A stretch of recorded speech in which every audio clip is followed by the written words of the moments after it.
Welcome to Soft Hour Library. Tonight's story begins now. Close your eyes and rest. Chapter 105. Does the whale's magnitude diminish? Will he perish? Inasmuch, then, as this Leviathan comes floundering down upon us from the headwaters of the eternities, it may be fitly inquired whether, in the long course of his generations, he has not degenerated from the original bulk of his sires. But upon investigation we find that not only are the whales of the present day superior in magnitude to those whose fossil remains are found in the tertiary system, embracing a distinct geological period prior to man, but of the whales found in that tertiary system, those belonging to its latter formations exceed in size those of its earlier ones. Of all the pre-Adamite whales yet exhumed, by far the largest is the Alabama one mentioned in the last chapter, and that was less than 70 feet in length in the skeleton. Whereas we have already seen that the tape measure gives 72 feet for the skeleton of a large-sized modern whale. And I have heard, on whalemen's authority, that sperm whales have been captured near 100 feet long at the time of capture.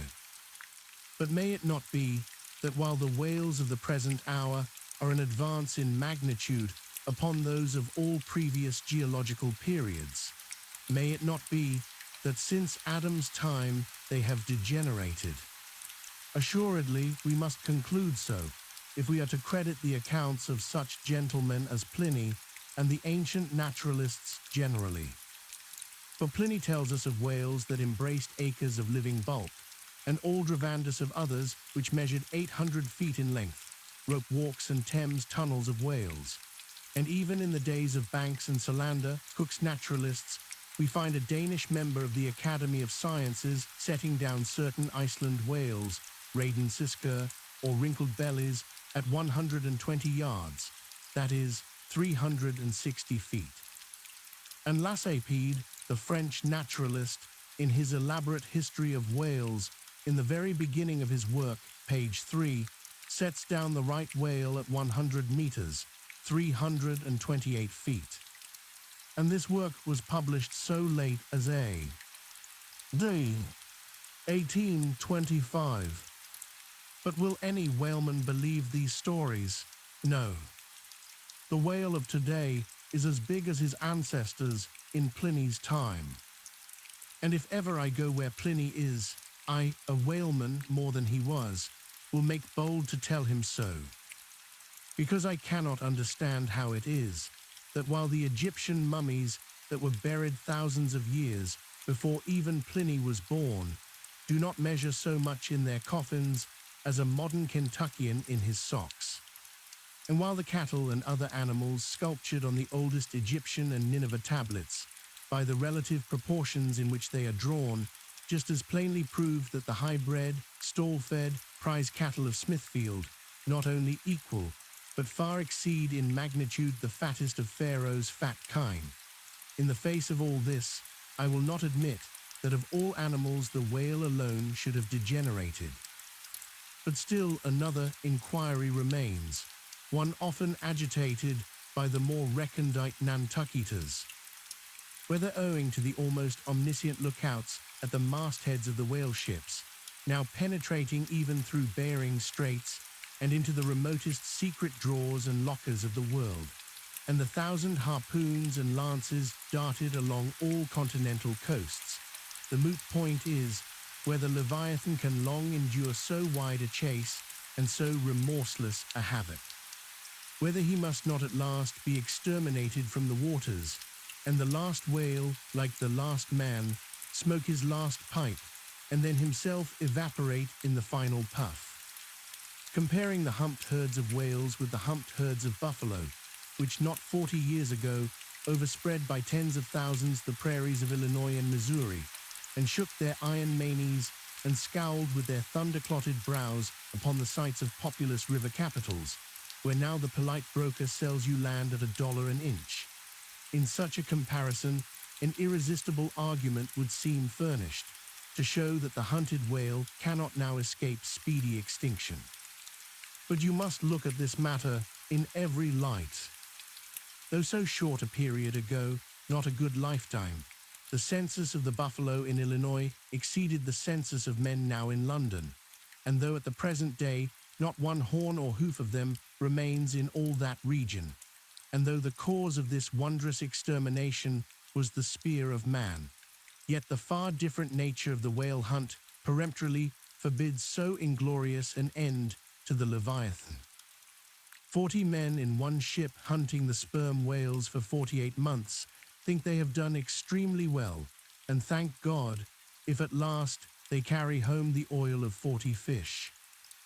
Whereas in the days of the old Canadian and Indian hunters and trappers of the West, when the far West, in whose sunset suns still rise, was a wilderness and a virgin, the same number of moccasined men, for the same number of months, mounted on horse instead of sailing in ships, would have slain not 40, but 40,000 and more buffaloes, a fact that, if need were, could be statistically stated. Nor considered aright does it seem any argument in favor of the gradual extinction of the sperm whale. For example, that in former years, the latter part of the last century, say, these leviathans in small pods were encountered much oftener than at present, and in consequence the voyages were not so prolonged, and were also much more remunerative. Because, as has been elsewhere noticed, those whales, influenced by some views to safety, now swim the seas in immense caravans, so that to a large degree the scattered solitaries, yolks and pods, and schools of other days are now aggregated into vast but widely separated, unfrequent armies. That is all. And equally fallacious seems the conceit that because the so-called whalebone whales no longer haunt many grounds in former years abounding with them, hence that species also is declining. For they are only being driven from promontory to cape, and if one coast is no longer enlivened with their jets, then, be sure, some other and remoter strand has been very recently startled by the unfamiliar spectacle. Furthermore, concerning these last-mentioned leviathans, they have two firm fortresses, which, in all human probability, will forever remain impregnable. And as upon the invasion of their valleys, the frosty Swiss have retreated to their mountains, so, hunted from the savannas and glades of the Middle Seas, the whalebone whales can at last resort to their polar citadels, and diving under the ultimate glassy barriers and walls there, come up among icy fields and floes, and in a charmed circle of everlasting December, bid defiance to all pursuit from man. But as perhaps 50 of these whalebone whales are harpooned for one cachalot, some philosophers of the forecastle have concluded that this positive havoc has already very seriously diminished their battalions.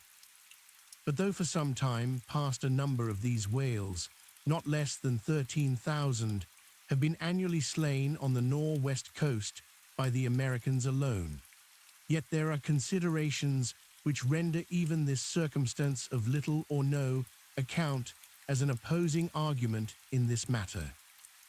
Natural as it is to be somewhat incredulous concerning the populousness of the more enormous creatures of the globe, yet what shall we say to Harto, the historian of Goa, when he tells us that at one hunting the king of Siam took 4,000 elephants, that in those regions elephants are numerous as droves of cattle in the temperate climes. And there seems no reason to doubt that if these elephants, which have now been hunted for thousands of years by Semiramis, by Porus, by Hannibal, and by all the successive monarchs of the East, if they still survive there in great numbers, much more may the great whale outlast all hunting, since he has a pasture to expatiate in, which is precisely twice as large as all Asia, both Americas, Europe and Africa, New Holland, and all the isles of the sea combined. Moreover, we are to consider that from the presumed great longevity of whales, they're probably attaining the age of a century and more. Therefore, at any one period of time, several distinct adult generations must be contemporary. And what that is, we may soon gain some idea of by imagining all the graveyards, cemeteries, and family vaults of creation yielding up the live bodies of all the men, women, and children who were alive 75 years ago, and adding this countless host to the present human population of the globe. Wherefore, for all these things, we account the whale immortal in his species, however perishable in his individuality. He swam the seas before the continents broke water. He once swam over the site of the Tuileries and Windsor Castle and the Kremlin. In Noah's flood, he despised Noah's ark. And if ever the world is to be again flooded, like the Netherlands, to kill off its rats, then the eternal whale will still survive, and rearing upon the topmost crest of the equatorial flood, spout his froth defiance to the skies. Chapter 106. Ahab's Leg. The precipitating manner in which Captain Ahab had quitted the Samuel Enderby of London had not been unattended with some small violence to his own person. He had lighted with such energy upon a thwart of his boat that his ivory leg had received a half-splintering shock. And when after gaining his own deck and his own pivot hole there, he so vehemently wheeled round with an urgent command to the steersman, it was, as ever, something about his not steering inflexibly enough. Then the already shaken ivory received such an additional twist and wrench that though it still remained entire and to all appearances lusty, yet Ahab did not deem it entirely trustworthy. And indeed, it seemed small matter for wonder that for all his pervading, mad recklessness, Ahab did at times give careful heed to the condition of that dead bone upon which he partly stood. For it had not been very long prior to the Pequod's sailing from Nantucket that he had been found one night lying prone upon the ground and insensible by some unknown and seemingly inexplicable, unimaginable casualty, his ivory limb having been so violently displaced that it had stakewise smitten and all but pierced his groin. Nor was it without extreme difficulty that the agonizing wound was entirely cured. Nor at the time had it failed to enter his monomaniac mind that all the anguish of that then present suffering was but the direct issue of a former woe, and he too plainly seemed to see that as the most poisonous reptile of the marsh perpetuates his kind as inevitably as the sweetest songster of the grove, so equally with every felicity all miserable events do naturally beget their like. Yea, more than equally, thought Ahab, since both the ancestry and posterity of grief go further than the ancestry and posterity of joy. For not to hint of this, that it is an inference from certain canonic teachings, that while some natural enjoyments here shall have no children born to them for the other world, but on the contrary shall be followed by the joy childlessness of all hell's despair, whereas some guilty mortal miseries shall still fertly beget to themselves an eternally progressive progeny of griefs beyond the grave. Not at all to hint of this, there still seems an inequality in the deeper analysis of the thing. For thought Ahab, while even the highest earthly felicities ever have a certain unsignifying pettiness lurking in them, but at bottom all heart woes a mystic significance, and in some men an archangelic grandeur, so do their diligent tracings out not belie the obvious deduction. To trail the genealogies of these high mortal miseries carries us at last among the sourceless primogenitures of the gods, so that, in the face of all the glad, haymaking suns and soft symboling, round harvest moons, we must needs give in to this, that the gods themselves are not forever glad. The ineffaceable, sad birthmark in the brow of man is but the stamp of sorrow in the signers. Unwittingly here a secret has been divulged, which perhaps might more properly, in set way, have been disclosed before. With many other particulars concerning Ahab, always had it remained a mystery to some why it was, that for a certain period, both before and after the sailing of the Pequod, he had hidden himself away with such grand llama-like exclusiveness, and for that one interval sought speechless refuge, as it were, among the marble senate of the dead. Captain Peleg's bruited reason for this thing appeared by no means adequate, though indeed, as touching all Ahab's deeper part, every revelation partook more of significant darkness than of explanatory light. But in the end, it all came out. This one matter did, at least. That direful mishap was at the bottom of his temporary recluseness. And not only this, but to that ever-contracting, dropping circle ashore, who, for any reason, possessed the privilege of a less banned approach to him. To that timid circle the above hinted casualty, remaining, as it did, moodily unaccounted for by Ahab, invested itself with terrors, not entirely underived from the land of spirits and of whales. So that through their zeal for him, they had all conspired, so far as in them lay, to muffle up the knowledge of this thing from others, and hence it was that not till a considerable interval had elapsed did it transpire upon the Pequod's decks. But be all this as it may, let the unseen, ambiguous synod in the air, or the vindictive princes and potentates of fire, have to do or not with earthly Ahab, yet in this present matter of his leg he took plain practical procedures he called the carpenter. And when that functionary appeared before him, he bade him without delay set about making a new leg, and directed the mates to see him supplied with all the studs and joists of jaw-ivory sperm whale, which had thus far been accumulated on the voyage, in order that a careful selection of the stoutest, clearest-grained stuff might be secured. This done, the carpenter received orders to have the leg completed that night, and to provide all the fittings for it, independent of those pertaining to the distrusted one in use. Moreover, the ship's forge was ordered to be hoisted out of its temporary idleness in the hold, and to accelerate the affair, the blacksmith was commanded to proceed at once to the forging of whatever iron contrivances might be needed. Chapter 107.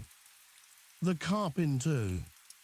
Seat thyself sultanically among the moons of Saturn, and take high abstracted man alone, and he seems a wonder, a grandeur, and a woe. But from the same point, take mankind in mass, and for the most part they seem a mob of unnecessary duplicates, both contemporary and hereditary. But most humble though he was, and far from furnishing an example of the high, humane abstraction, the Pequod's carpenter was no duplicate, hence he now comes in person on this stage. Like all seagoing ship carpenters, and more especially those belonging to whaling vessels, he was, to a certain off-handed, practical extent, alike experienced in numerous trades and callings collateral to his own, the carpenter's pursuit being the ancient and outbranching trunk of all those numerous handicrafts which more or less have to do with wood as an auxiliary material. But besides the application to him of the generic remark above, this carpenter of the Pequod was singularly efficient in those thousand nameless mechanical emergencies continually recurring in a large ship, upon a 3 or 4 years' voyage, in uncivilized and far distant seas. For not to speak of his readiness in ordinary duties, repairing stove boats, sprung spars, reforming the shape of clumsy-bladed oars, inserting bull's eyes in the deck, or new tree nails in the side planks, and other miscellaneous matters more directly pertaining to his special business.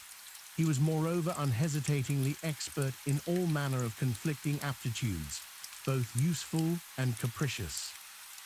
The one grand stage where he enacted all his various parts so manifold was his vice bench, a long, rude, ponderous table furnished with several vices, of different sizes, and both of iron and of wood.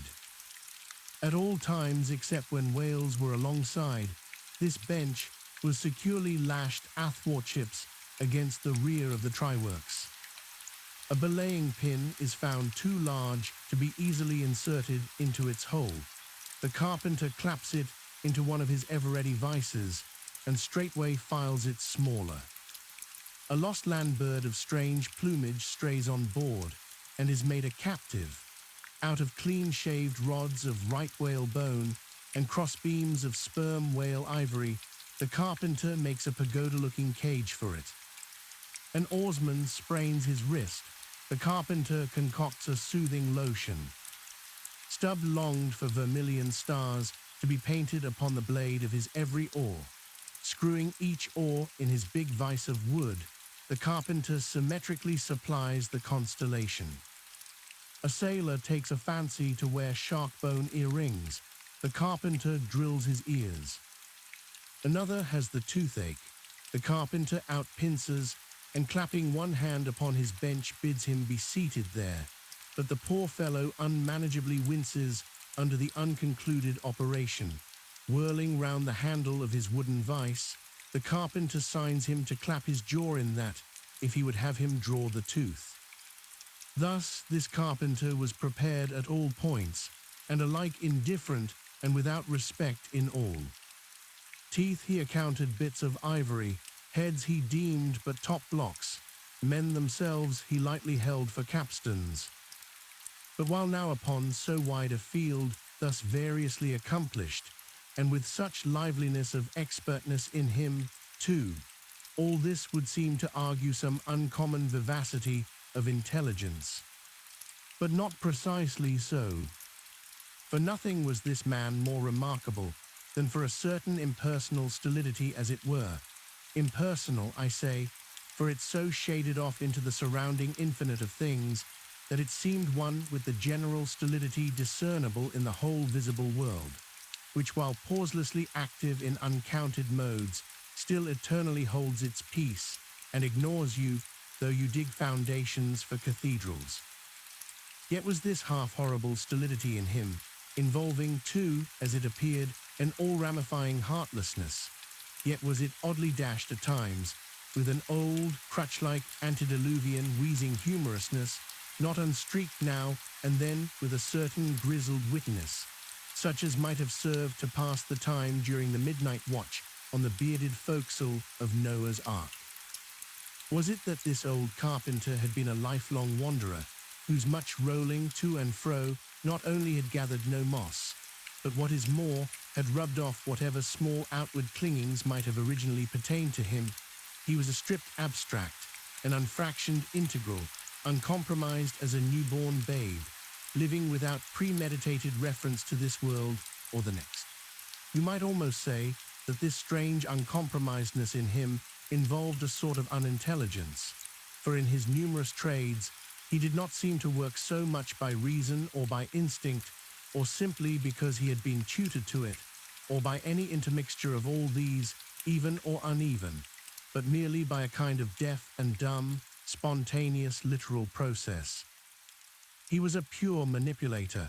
His brain, if he had ever had one, must have early oozed along into the muscles of his fingers. He was like one of those unreasoning but still highly useful, multum in parvo Sheffield contrivances assuming the exterior, though a little swelled, of a common pocket knife, but containing not only blades of various sizes, but also screwdrivers, corkscrews, tweezers, awls, pens, rulers, nail filers, countersinkers. So if his superiors wanted to use the carpenter for a screwdriver, all they had to do was to open that part of him, and the screw was fast. Or if for tweezers, take him up by the legs, and there they were. Yet as previously hinted, this omnitooled, open and shut carpenter was after all no mere machine of an automaton. If he did not have a common soul in him, he had a subtle something that somehow anomalously did its duty. What that was, whether essence of quicksilver or a few drops of hartshorn, there is no telling. But there it was, and there it had abided for now some 60 years or more.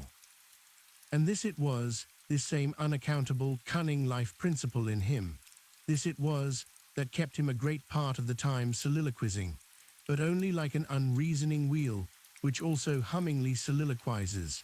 Or rather, his body was a sentry box, and this soliloquizer on guard there, and talking all the time to keep himself awake. Chapter 108. Ahab and the Carpenters. The deck first night watch. Carpenter standing before his vice bench, and by the light of 2 lanterns busily filing the ivory joist for the leg, which joist is firmly fixed in the vice. Slabs of ivory, leather straps, pads, screws, and various tools of all sorts lying about the bench. Forward, the red flame of the forge is seen, where the blacksmith is at work. Let drat the file and drat the bone, that is hard which should be soft, and that is soft which should be hard. So we go, who file old jaws and shin bones. Let's try another. I now, this works better, sneezes. Halloa, this bone dust is sneezes, why it sneezes, yes it sneezes, bless my soul, it won't let me speak. This is what an old fellow gets now for working in dead lumber. Saw a live tree, and you don't get this dust. Amputate a live bone, and you don't get it sneezes. Come, come, you old smut, there bear a hand, and let's have that ferrule and buckle screw. I'll be ready for them presently. Lucky now sneezes, there's no knee joint to make, that might puzzle a little, but a mere shin bone, why it's easy as making hop poles. Only I should like to put a good finish on. Time, if I but only had the time, I could turn him out as neat a leg now as ever sneezes, scraped to a lady in a parlor. Those buckskin legs and calves of legs I've seen in shop windows wouldn't compare at all. They soak water, they do, and of course get rheumatic, and have to be doctored sneezes with washes and lotions, just like live legs. There, before I saw it off now, I must call his old mogulship, and see whether the length will be all right. Too short, if anything, I guess. That's the heel, we are in luck. Here he comes, or it's somebody else, that's certain. AHAB, advancing. During the ensuing scene, the carpenter continues sneezing at times. Well, manmaker. Just in time, sir. If the captain pleases, I will now mark the length. Let me measure, sir. Measured for a leg, good. Well, it's not the first time. About it, there, keep thy finger on it. This is a cogent vice, thou hast here, carpenter, let me feel its grip once. So, it does pinch some. Oh, sir, it will break bones, beware.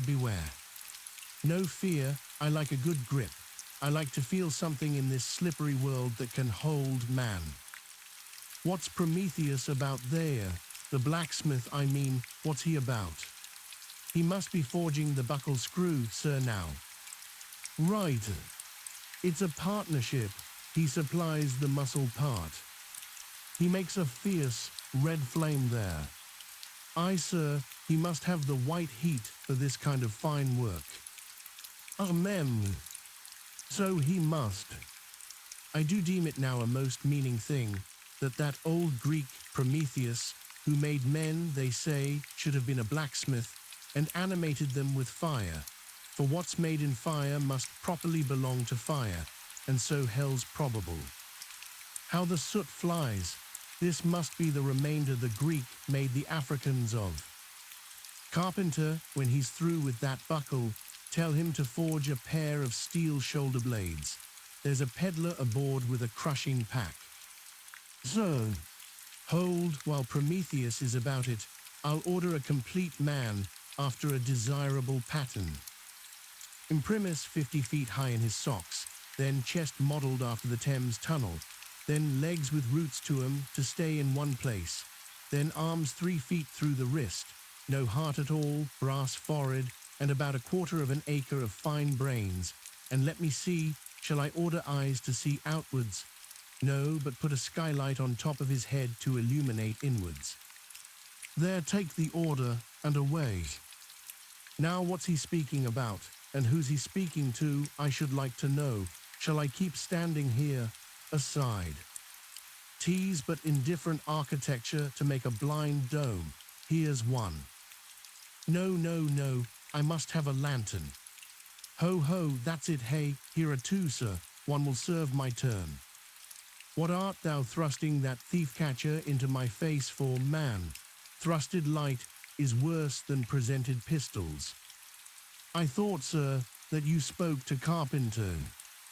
Carpenter, why but no, a very tidy, and I may say, an extremely gentlemanlike sort of business thou art in here, Carpenter, or wouldst thou rather work in clay? Sir, clay, sir, that's mud, we leave clay to ditches, sir. The fellow's impious, what art thou sneezing about? Bone is rather dusty, sir. Take the hint, then, and when thou art dead, never bury thyself under living people's noses. Sir, oh, I guess so, yes, oh dear. Look ye, Carpenter, I dare say thou callest thyself a right good workmanlike workman, eh? Well then, will it speak thoroughly well for thy work, if when I come to mount this leg thou makest, I shall nevertheless feel another leg in the same identical place with it. That is, Carpenter, my old lost leg, the flesh and blood one, I mean. Canst thou not drive that old Adam away? Truly, sir, I begin to understand somewhat now. Yes, I have heard something curious on that score, sir, how that a dismasted man never entirely loses the feeling of his old spar, but it will be still pricking him at times. May I humbly ask if it be really so, sir? It is, man. Look, put thy live leg here in the place where mine once was. So now, here is only one distinct leg to the eye, yet two to the soul.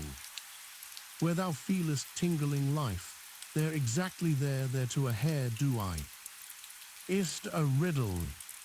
I should humbly call it a poser, sir. Hist then. How dost thou know that some entire, living, thinking thing may not be invisibly and uninterpenetratingly standing precisely where thou now standest? Aye, and standing there in thy spite. In thy most solitary hours, then, dost thou not fear eavesdroppers? Hold, don't speak. And if I still feel the smart of my crushed leg, though it be now so long dissolved, then why mayst not thou, Carpenter, feel the fiery pains of hell forever, and without a body? Ha! Good Lord, truly, sir, if it comes to that, I must calculate over again. I think I didn't carry a small figure, sir. Look ye, pudding heads should never grant premises. How long before the leg is done? Perhaps an hour, sir. Bungle away at it then, and bring it to me, turns to go. O life, here I am, proud as Greek god, and yet standing debtor to this blockhead for a bone to stand on. Cursed be that mortal interindebtedness which will not do away with ledgers. I would be free as air, and I'm down in the whole world's books. I am so rich, I could have given bid for bid with the wealthiest praetorians at the auction of the Roman Empire, which was the world's. And yet I owe for the flesh in the tongue I brag with. By heavens, I'll get a crucible and into it, and dissolve myself down to one small, compendious vertebra. So, Carpenter resuming his work. Well, Stubb knows him best of all, and Stubb always says he's queer, says nothing but that one sufficient little word queer. He's queer, says Stubb. He's queer, and keeps dinning it into Mr. Starbuck all the time. Queer, sir, queer, very queer. And here's his leg. Yes, now that I think of it, here's his bedfellow, has a stick of whale's jawbone for a wife. And this is his leg. He'll stand on this. What was that now about one leg standing in three places, and all three places standing in one hell? How was that? Oh, I don't wonder he looked so scornful at me. I'm a sort of strange-thoughted sometimes, they say, but that's only haphazard-like. Then a short, little old body like me should never undertake to wade out into deep waters with tall, heron-built captains. The water chucks you under the chin pretty quick, and there's a great cry for lifeboats. And here's the heron's leg, long and slim, sure enough. Now, for most folks, one pair of legs lasts a lifetime, and that must be because they use them mercifully, as a tender-hearted old lady uses her roly-poly old coach horses. But Ahab, oh, he's a hard driver.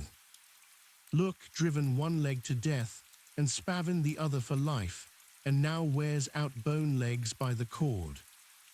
Halloa there, you smut.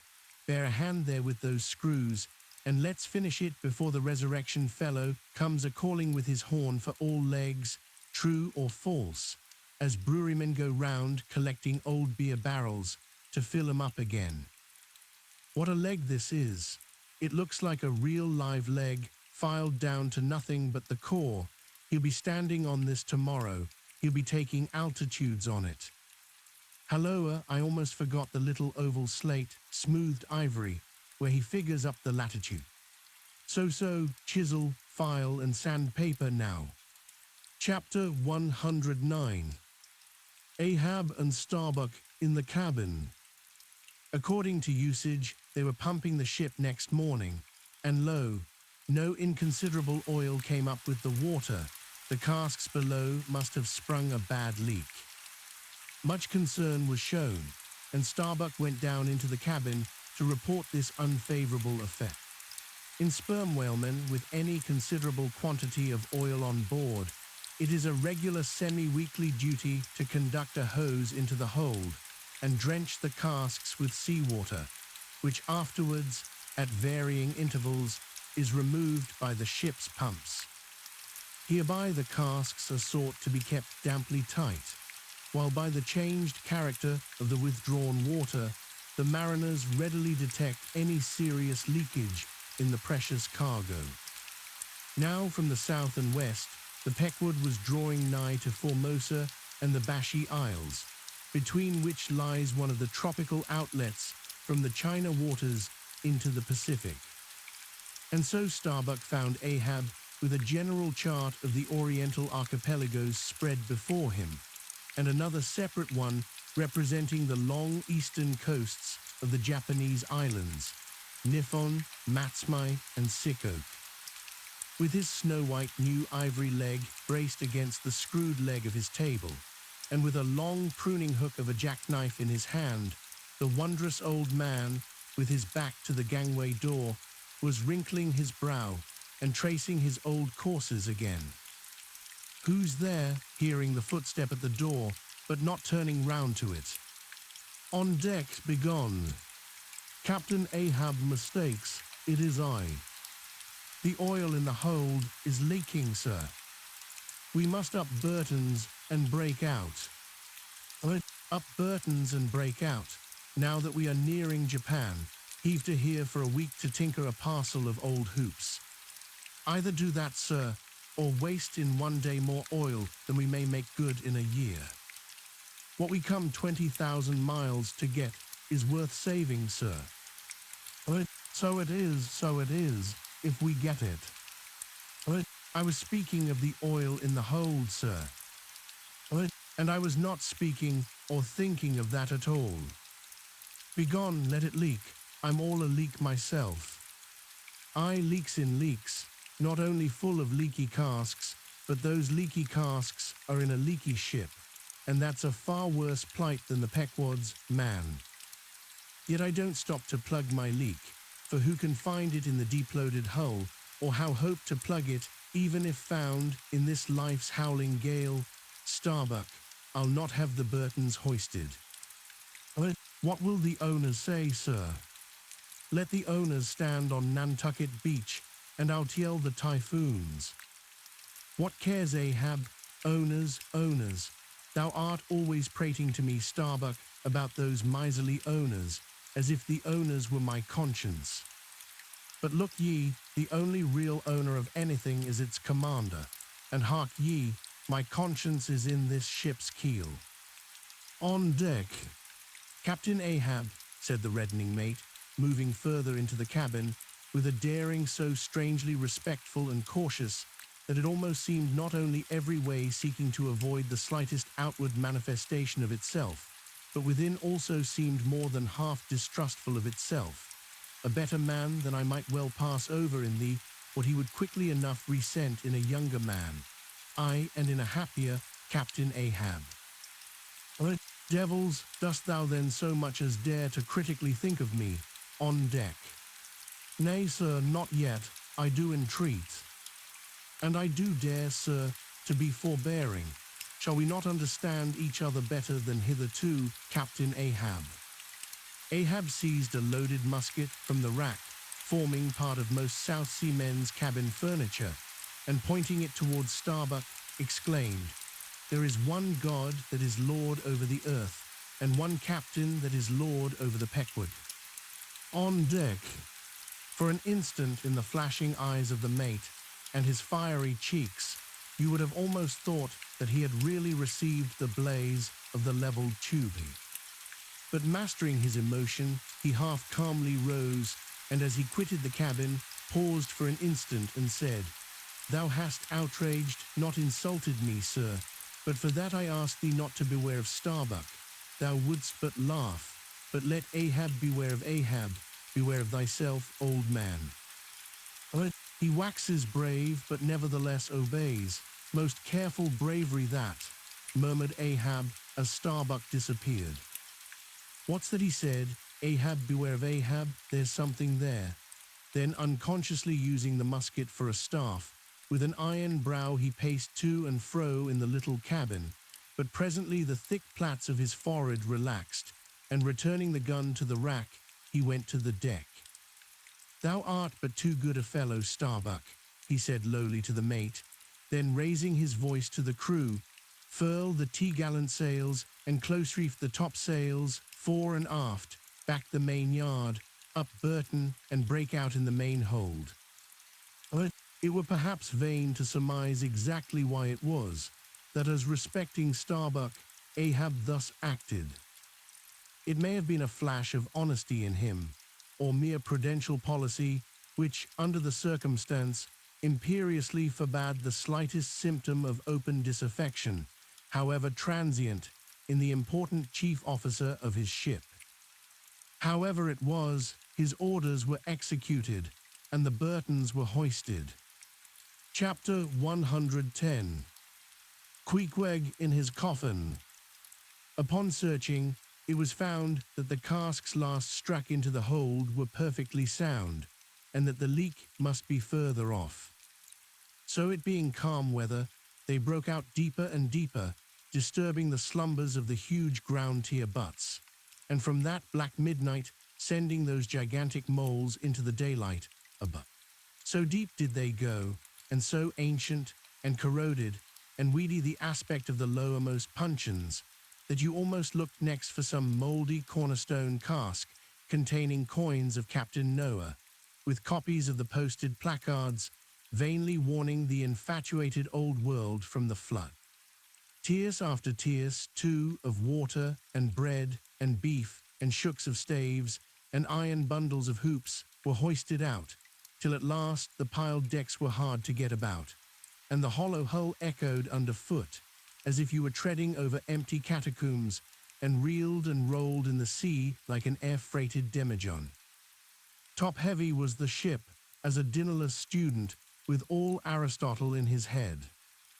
Well was it that the typhoons did not visit them then. Now at this time it was that my poor pagan companion and fast bosom friend, Queequeg, was seized with a fever, which brought him nigh to his endless end. Be it said that in this vocation of whaling, sinecures are unknown, dignity and danger go hand in hand, till you get to be captain, the higher you rise the harder you toil. So with poor Queequeg, who, as harpooner, must not only face all the rage of the living whale, but, as we have elsewhere seen, mount his dead back in a rolling sea, and finally descend into the gloom of the hold, and bitterly sweating all day in that subterraneous confinement, resolutely manhandle the clumsiest casks and see to their stowage. To be short, among whalemen, the harpooneers are the holders, so called. Poor Queequeg, when the ship was about half disemboweled, you should have stooped over the hatchway and peered down upon him there, where, stripped to his woolen drawers, the tattooed savage was crawling about amid that dampness and slime, like a green-spotted lizard at the bottom of a well.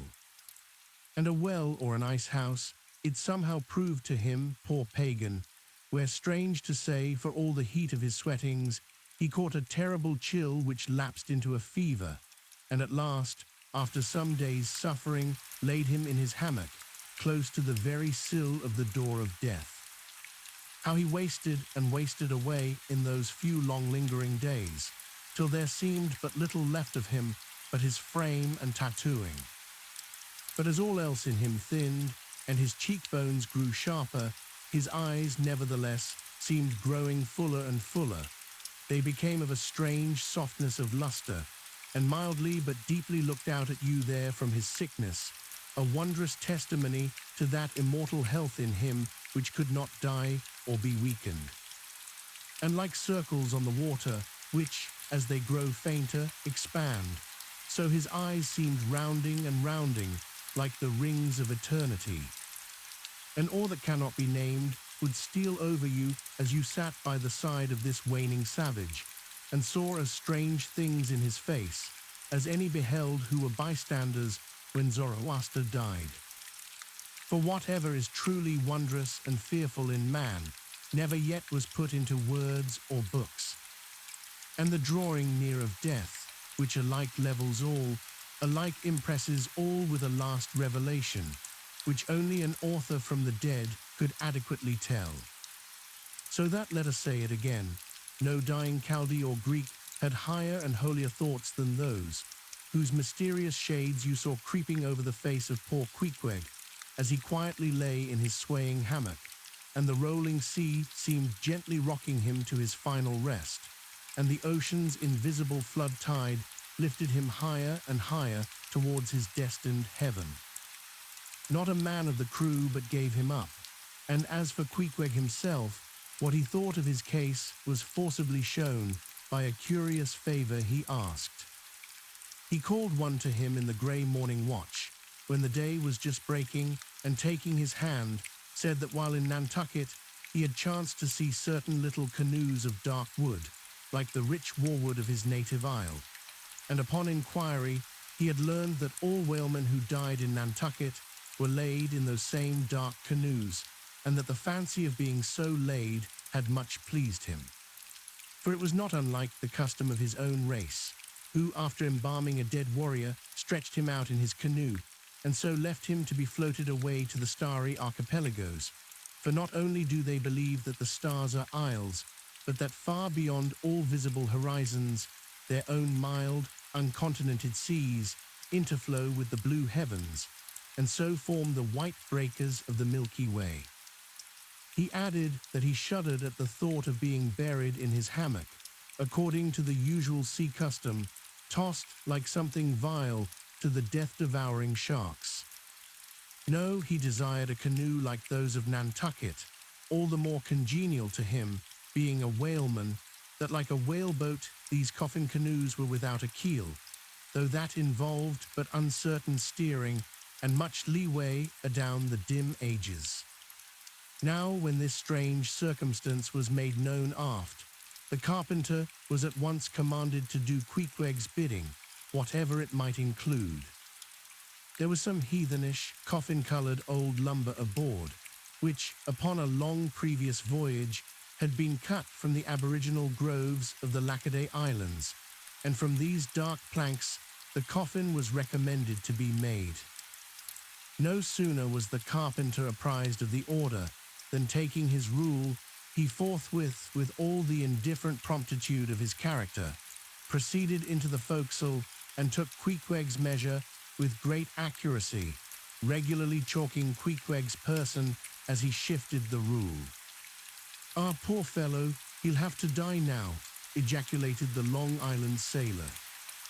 Going to his vice bench, the carpenter, for convenience sake and general reference, now transferringly measured on it the exact length the coffin was to be, and then made the transfer permanent by cutting 2 notches at its extremities. This done, he marshaled the planks and his tools, and to work.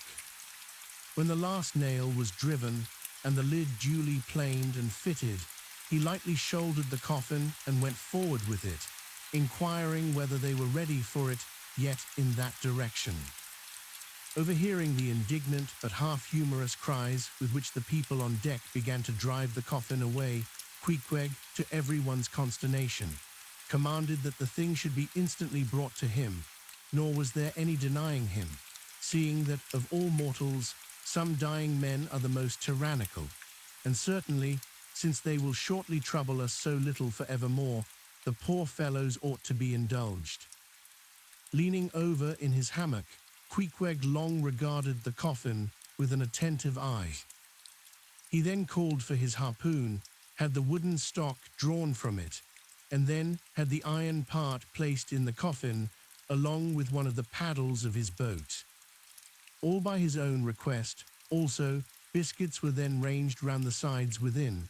A flask of fresh water was placed at the head, and a small bag of woody earth scraped up in the hold at the foot, and a piece of sailcloth being rolled up for a pillow, Queequeg now entreated to be lifted into his final bed, that he might make trial of its comforts, if any it had. He lay without moving a few minutes, then told one to go to his bag and bring out his little god, Yo. Then crossing his arms on his breast with Yojo between, he called for the coffin lid, hatch he called it, to be placed over him. The head part turned over with a leather hinge, and there lay Queequeg in his coffin with little but his composed countenance in view. "Ramai, it will do, it is easy," he murmured at last, and signed to be replaced in his hammock. But ere this was done, Pip, who had been slyly hovering near by all this while, drew nigh to him where he lay, and with soft sobbings took him by the hand, in the other holding his tambourine. "Poor rover, will ye never have done with all this weary roving? Where go ye now? But if the currents carry ye to those sweet Antilles, where the beaches are only beat with water lilies, will ye do one little errand for me? Seek out one Pip, who's now been missing long. I think he's in those far Antilles. If ye find him, then comfort him, for he must be very sad, for look, he's left his tambourine behind. I found it. Rig-a-dig, dig, dig. Now Queequeg die, and I'll beat your dying march." "I have heard," murmured Starbuck, gazing down the scuttle, "that in violent fevers men, all ignorance, have talked in ancient tongues, and that when the mystery is probed, it turns out always that in their wholly forgotten childhood those ancient tongues had been really spoken in their hearing by some lofty scholars. So to my fond faith, poor Pip, in this strange sweetness of his lunacy, brings heavenly vouchers of all our heavenly homes. Where learned he that, but there, hark, he speaks again, but more wildly now. Form 2 and 2, let's make a general of him. Ho, where's his harpoon? Lay it across here. Rig-a-dig, dig, dig, huzzah, oh for a game cock now to sit upon his head and crow. Queequeg dies game. Mind ye that Queequeg dies game. Take ye good heed of that, Queequeg dies game, I say game, game, game. But base little Pip, he died a coward, died all a shiver, out upon Pip. Hark ye, if ye find Pip, tell all the Antilles he's a runaway, a coward, a coward, a coward. Tell them he jumped from a whaleboat. I'd never beat my tambourine over base Pip, and hail him general, if he were once more dying here. No, no, shame upon all cowards, shame upon them. Let him go drown like Pip, that jumped from a whaleboat. Shame, shame."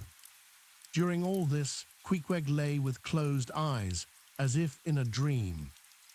Pip was led away, and the sick man was replaced in his hammock.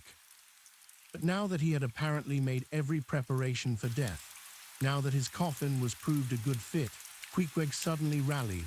Soon there seemed no need of the carpenter's box, and thereupon, when some expressed their delighted surprise, he in substance said that the cause of his sudden convalescence was this. At a critical moment, he had just recalled a little duty ashore which he was leaving undone, and therefore had changed his mind about dying. He could not die yet, he averred. They asked him then whether to live or die was a matter of his own sovereign will and pleasure. He answered, certainly.